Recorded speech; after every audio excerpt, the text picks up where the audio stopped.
Apakah tawasul itu boleh dalam Islam? Sudah saya tulis dalam buku 37 masalah populer dalam pembahasan tawasul. Tawasul paling tinggi tawasul dengan amal soleh. Ya Allah, berkat aku sudah bersedekah, bukakanlah pintu gua nih, terbuka. Itu boleh dalil bertawasul. Makanya tadi kita bertawasul dengan Al-Fatihah. Nanti sebelum baca doa kita bertawasul ala hazihin niyah al-Fatihah, bertawasul dengan Fatihah. Bertawasul yang kedua, tawasul dengan Nabi Muhammad. Allahumma inni as'aluka bijahi Nabi Muhammad. Tawasul yang ketiga dengan orang soleh.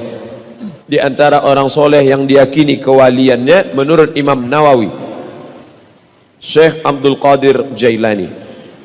Kata Imam Nawawi, salah satu dari wali Allah Subhanahu wa taala. Bertawasul dengan Syekh Abdul Qadir Jailani.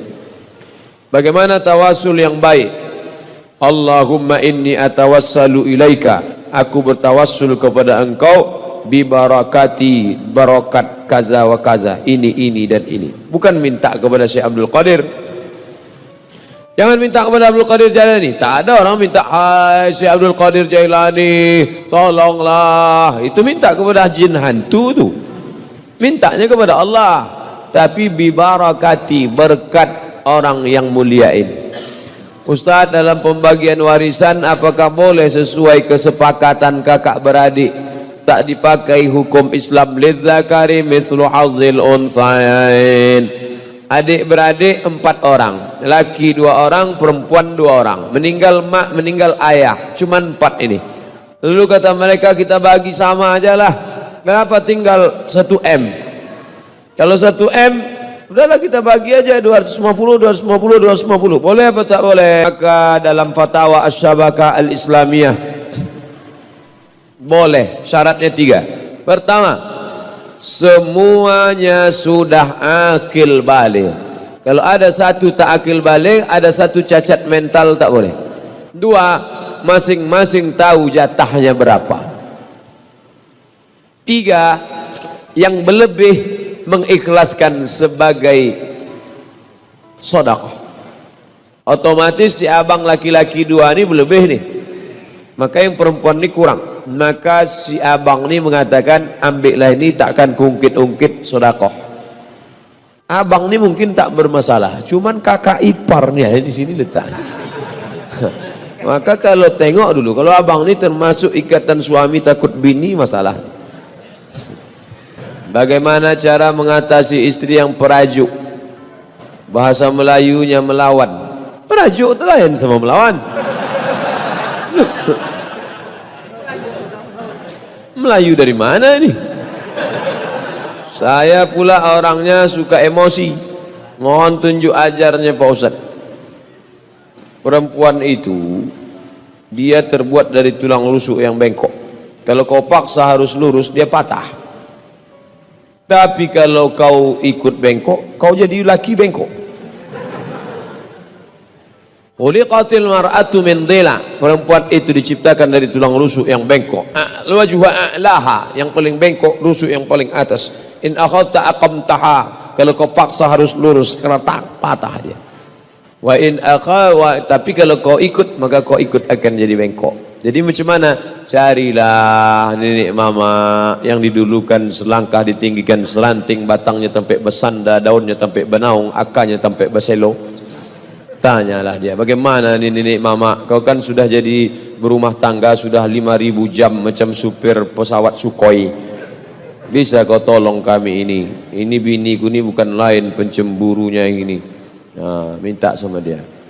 Saya sudah hampir 1 bulan lebih menstruasi karena pakai KB. Bolehkah saya melaksanakan sholat dalam keadaan belum bersih? Perempuan yang haid lebih dari 15 hari, ingat 15 hari, ingat 15 hari batas maksimal menstruasi. Maaf cakap haid. Yang lewat dari 15 hari namanya istihadah. Perempuan yang mengalami istihadah, laki-laki perlu tahu, karena laki-laki punya istri dan istrinya itu perempuan, kecuali istrinya laki-laki LGBT. Kalau istri Anda mengalami istihadah, maka dia bersucinya setelah masuk waktu. Sebelum masuk waktu tak boleh dia bersuci. Masuk hari ke-17 tetap mengalir, maka hari ke-15 mandi bersih, mandi bersih. Lalu setelah itu tetap juga dia mengalir menetes. Mau sholat zuhur, tunggu masuk waktu zuhur. Allahu Akbar, Allahu Akbar.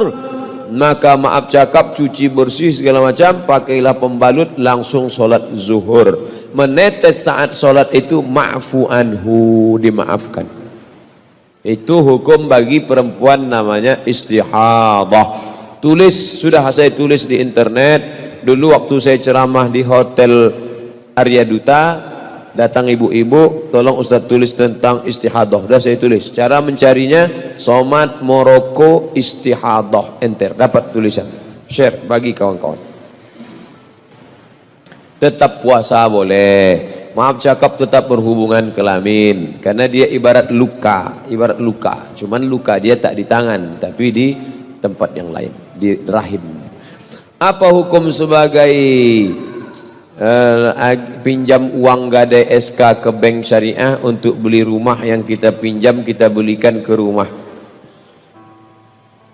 Ini akadnya uang dengan barang. Ini bank syariah, ini perusahaan rumah, ini properti, ini orangnya.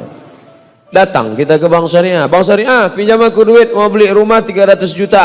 Kata bank syariah, kami tak mau, karena duit dengan duit riba haram. Bapak untuk apa Pak? Aku mau beli rumah, biar kami belikan rumah itu. Datang bank syariah, dibelinya rumah itu.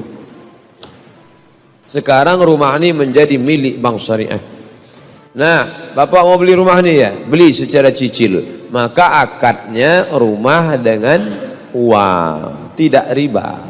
Di situ letak bedanya dengan konvensional. Konvensional uang dengan uang, sedangkan dengan bank syariah uang dengan barang. Orang yang tak paham, sama aja itu. Disitulah beda akad. Dalam Islam itu beda akad, nikah gitu juga. Orang non muslim sama orang Islam sama nikahnya. Apa bedanya? Di mana letaknya? Akadnya itu. Aku nikah dengan mahar sebentuk cincin emas tunai.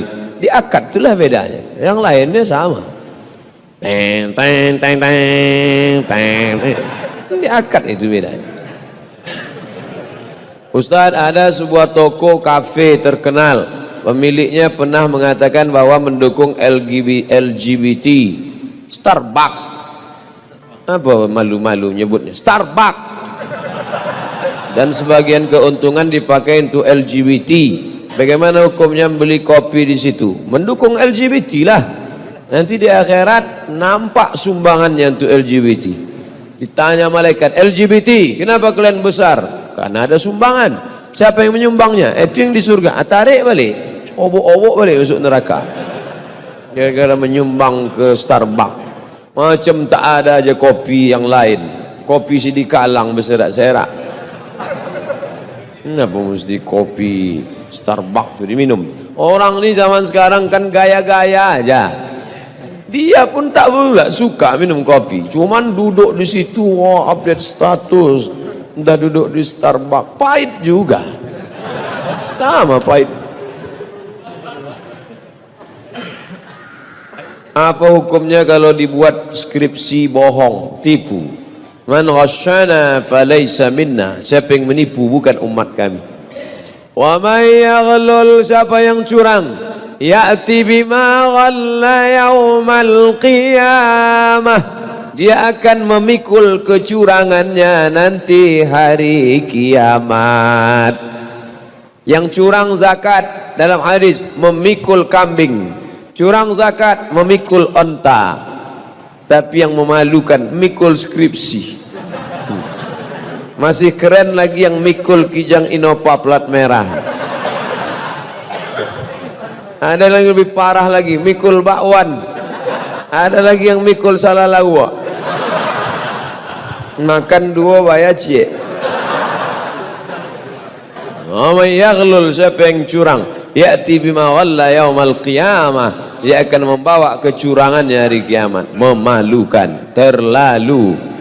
Apa hukum orang mengelola zakat gaji pegawai bank yang uangnya disalurkan buat umat banyak? Pegawai bank haram, duit haram tak bisa disedekahkan. Innallaha thayyibun, Allah maha suci, la yaqbalu illa thayyiban, dia tak menerima kecuali yang suci-suci saja. Bapak ibu yang menabung di bank konvensional, keluar bunganya itu diserahkan ke fakir miskin, niatnya bukan niat sedekah, niatnya mengembalikan uang umat kepada umat, bukan niat sedekah. Dapat pahala kami? Dapat. Pahala apa? Pahala sabar tak menggunakan duit haram. Begitu kata Syekh Yusuf Al-Qaradawi dalam bukunya Fatawa Mu'asirah, fatwa kontemporer, sudah dicetak oleh Gema Insani Press, GIP Jakarta. Kalau ada orang laki-laki sudah pantas menikah tapi dia masih ingin mengumrohkan ibunya, membeli rumah, mana seharusnya didulukan? Menikah, menaikkan umroh ibu kandung, atau mempunyai rumah? Mohon untuk penjelasannya Pak Ustadz. Terima kasih Ustadz, doa saya bisa menikah tahun depannya Pak Ustadz. Umroh itu man istata'a ilaihi sabila, siapa yang mampu, yang tak mampu nanti saja. Rumah kebutuhan pokok, nikah kebutuhan standar. Kalau tidak meniti air leo, lamo-lamo meniti air mato. Maka man istata'a minkumul ba'ah, di antara kamu sanggup menikah, falyatazawwaj, menikahlah. Fa innahu aghaddu lil basar, menjaga mata, wa ahsanu lil farj, menjaga kemaluan. Duit 20 juta, berangkat emak umroh 20, mau pergi menikah meminang 20 juga. Mana yang didulukan ini? 20 memberangkatkan emak umroh atau 20 menikah? Iyakunu fuqara yughnihimullah. Kalau kau menikah, kau fakir, Allah akan mencukupkan engkau. Tak bisa dihukum generalisir. Kau adik-beradik berapa orang? Saya adik-beradik 9 Pak Ustadz. Kau nikah, abang-abang yang lain tuh iuran. Nanti setelah kau menikah rezeki datang, kau berangkatkan umrah. Kalau kau berangkat umrah tapi kau tetap juga pacaran, melakukan perbuatan tak baik, fasik, Wallahu la yahdil qaumal fasiqin, Allah tak berikan hidayah kepada orang yang fasik. Berbakti pada orang tua itu baik, tapi menikah menolak mudarat. Kalau berjumpa antara manfaat dengan mudarat, mana didulukan? Darul mafasid muqaddam ala jalbil masalih. Menolak mudarat lebih didulukan daripada mengambil manfaat. Pergi undangan baik, tapi di tempat tu ada penyanyi pakai rok setengah tiang, mudarat. Mana didulukan? Datang ke undangan atau tak datang?